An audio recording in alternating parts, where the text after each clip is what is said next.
Hello and welcome to Torque News. This month I want to talk to you about the 5R110W and some of the issues it has from the factory with cracking necks, specifically primaries are actually cracking near the neck, and pump failures after rebuild, specifically premature pump failures right off the road test. So we'll start with the torque converter neck. What ends up happening with these things from factory is they crack. They don't crack, the neck itself doesn't crack, it cracks from the welding to the primary pump. So I guess it's a little weak there and they end up cracking with time. So what we've done, we've gone to this Sonex hub, which is a great piece by the way, like everything from Sonex. It's got a little bit of a flange on it, a steel flange, so we'll weld that on the torque converter.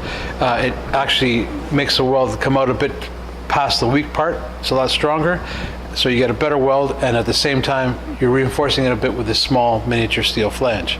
Works, the bottom line is it works really well. So we put these on all our 5R110s and even our 4R100s. We retrofit them to prevent any chance of these things leaking.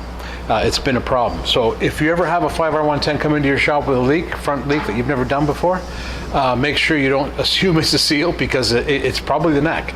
And if you end up changing the seal like I've had a customer do, he put it all back together, thing was still leaking.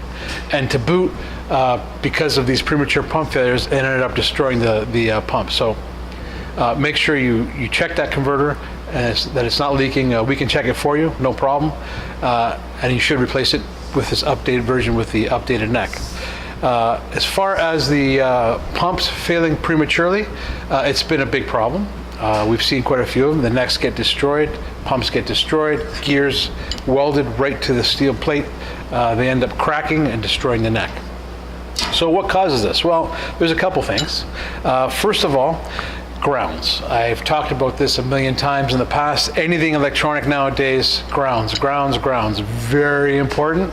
You got to have those things grounded, especially if you're disturbing those grounds. Like in the case of reaming a transmission, make sure those grounds are put back, make sure they're clean, check grounds that you haven't disturbed, make sure there's no green soot on them. That's a telltale sign that they're not grounding properly or there's a poor connection. And I would recommend that you add a ground right to the starter. Most important place to add one, because that's what's drawing the most amperage, is that starter. So you want to ground it. Electricity takes the path of least resistance. You got to ground right to the starter. Should resolve all those issues and you shouldn't have any of this happening. What ends up happening is that it starts to arc on this plate, like I mentioned, destroys it. You can have a close-up of the neck, just rounds it right off, destroys that brand new Sonex hub. It's no good. So make sure you put those grounds on, so important.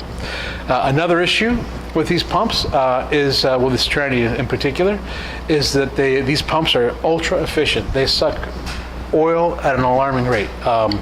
So when you put these things in, a lot of guys, old school, we used to just put in a couple liters in the transmission, pop it up, fire the motor up, and start to fill the unit as it runs. You can't do that with these. These, you got to fill this torque converter with as much fluid as you can get in there. I know it's hard because it's got a burp, but put as much as you can and fill the transmission with as much fluid as you can before you even start it up.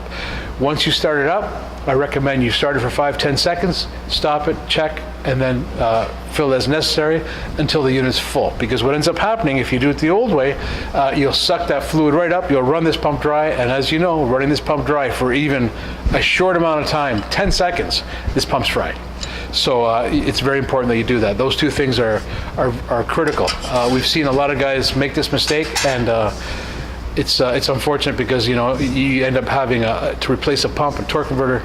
Nightmare. Nobody wants that.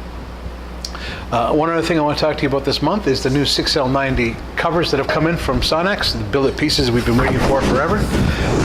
They're superior. They are definitely, they look like artwork. They cost like it too, but they're well worth the money. They solve all the issues with the 6L90 clutch failures, slips, drivability issues, destruction, all those things.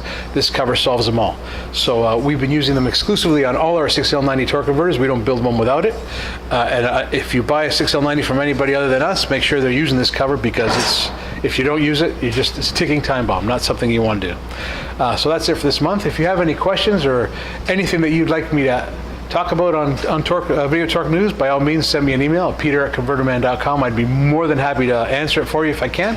Until then, until next time, thanks for watching.